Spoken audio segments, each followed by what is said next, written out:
ठकीन मालिकेच्या आजच्या एपिसोडमध्ये आपण पाहत आहोत की तृप्ती आई आजीने दिलेली ज्वेलरी घेऊन येते आणि म्हणते की हे ज्वेलरी माझ्या कपाटात कशी आली मला नाही माहीत. त्यावेळेस भाग्यश्री म्हणते की तुला ज्वेलरी घालायची खूप आवड आहे ना, त्यामुळे त्या आल्या असतील. त्यावेळेस तृप्ती म्हणते की मला माझ्या आईने दिलेली ज्वेलरी खूप आहे आणि मी तीच घालते आणि मी खूप श्रीमंत कुटुंबातील आहे. तेवढ्यामध्ये तिथं आई आजी येतात आणि म्हणतात की कौशिकचा फोन आला होता आणि त्या मंडळी 10 मिनिटातच येतील. त्यानंतर इकडं प्राजक्ता भाग्यश्रीला ज्वेलरी वगैरे घालते आणि रेडी करते.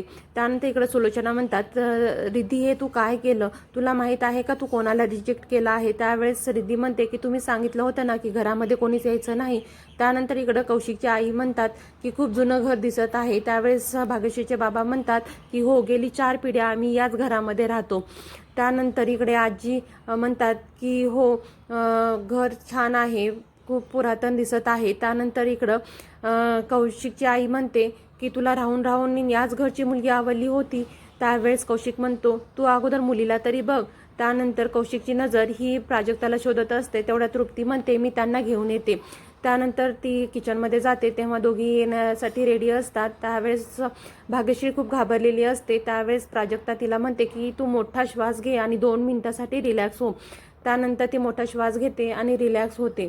त्यानंतर त्या दोघीही बाहेर येतात. बाहेर आल्यानंतर तिथे सगळे बसलेले प्राजक्तालाच पाहत असतात आणि कौशिकची नजर ही प्राजक्तावरच असते, कारण की तिनेही रेड कलरचा ड्रेस घातला आहे. याचा अर्थ प्राजक्ताचाही होकार आहे असं कौशिकला वाटत असतं. त्याच्यानंतर ते भाग्यश्री आणि प्राजक्ता चहा आणि पोहे देतात. त्यानंतर कौशिकच्या आईलाही प्राजक्ता आवडलेली असते. त्यानंतर कांदे पोहे खात असतानाच सगळेजण म्हणतात की सगळेच पोहे छान झालेले आहेत. त्यानंतर इकडे सुलोचना म्हणतात प्राजक्ताला फोन लागला की नाही. त्यावेळेस सिद्धी म्हणते की मी प्रयत्न करत आहे, नेटवर्कचा इश्यू येत आहे. त्यानंतर इकडं कांदा पोह्याच्या कार्यक्रमामध्ये भाग्यश्रीचे बाबा म्हणतात की काही प्रश्न विचारायचे असतील तर विचारा. त्यानंतर ते विचारतात की तुझं शिक्षण किती झालेलं आहे. त्यावेळेस भाग्यश्री सांगते की माझं ग्रॅज्युएशन झालेलं आहे आणि फर्स्ट क्लासमध्ये झालेलं आहे. त्यावेळेस आजी म्हणतात अगं प्राजक्ता तुझंही सांग ना. त्यावेळेस प्राजक्ताही म्हणते माझं हे ग्रॅज्युएशन झालेलं आहे आणि फर्स्ट क्लासमध्ये झालेलं आहे. त्यानंतर त्या विचारतात की आजचे पोहेही तूच बनवले असतील. तेवढ्यामध्ये भाग्यश्रीची आई म्हणते की हो, भाग्यश्रीनेच बनवलेले आहेत आणि ती पूर्ण स्वयंपाकही छान बनवते. त्यानंतर आजी म्हणतात की तू मध्ये मध्ये काय करत आहेस, कारण की आम्ही तर प्राजक्ताला पाहायला आलो आहोत आणि भाग्यश्री तुझी लुडबुड का मध्ये. त्यानंतर इकडं सुलोचना रिद्धीला म्हणतात की तू काही करून प्राजक्ताला कॉन्टॅक्ट कर. त्यानंतर इकडं कौशिकही म्हणतो की मी तुला फोन केला होता. त्यावेळेस मी तुला म्हणलं होतं ना की जर तुला मी आवडत असेल तर तू रेड कलरचा ड्रेस घाल.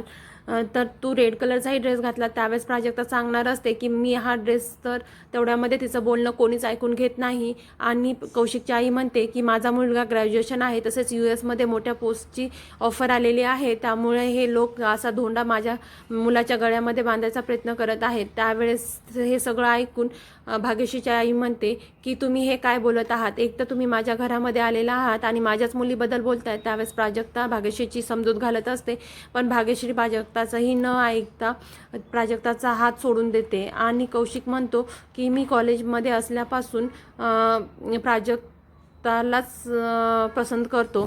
त्यावेळेस इकडं सगळेजण म्हणतात की हे काय सुरू आहे. त्यानंतर इकडं वैद्यबुवाई म्हणतात की आजी तुम्ही तर सकाळी भाग्यश्रीची मागणी घालण्यासाठी आला होतात ना. तर त्यावेळेस ती म्हणते की नाही, आम्ही प्राजक्ताचा हात मागण्यासाठी आलो होतो.